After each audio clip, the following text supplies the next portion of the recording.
Fat Man, the bomb dropped on Nagasaki at the end of the Second World War, almost didn't go because someone installed a cable backwards. This is one of the weirder, tech stories I've come across lately in researching the bomb, and I have to share it. Fat Man was the plutonium implosion bomb, and without getting into any of the technical specifics, basically it used a series of explosives to symmetrically compress the plutonium core to trigger the fission reaction. All of these explosives had to detonate at the exact right time, and there was of course then an electrical system that triggered the detonation to be perfectly synchronous. I was reading an account from one of the guys on the arming team. It was just him and another technician on the island of Tinian the night before launch. He went to connect the final cable of the firing set and realized he had two female ends. Someone had installed one of the cables backwards. He had two options. He could either tell his commanding officer, which would then necessitate taking apart the entire bomb and then putting it back together just to reverse that cable, and also highlighting that someone didn't do their job.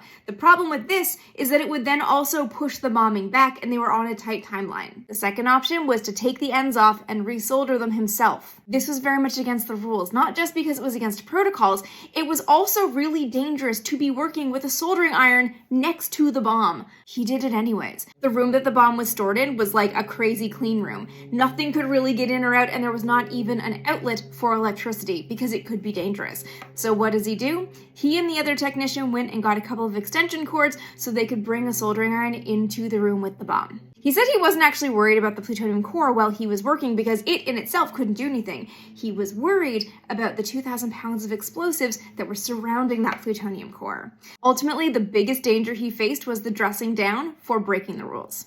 He swapped the ends of the cable without saying a word to anybody and went to bed. And when he woke up in the morning, the bomb was all in its casing and ready to launch. I don't know when he first told anybody that happened, but he did write it in his memoir. Now, whether or not it would have been better for that bomb not to have gone off at all is not something I'm going to discuss in short-form social media content.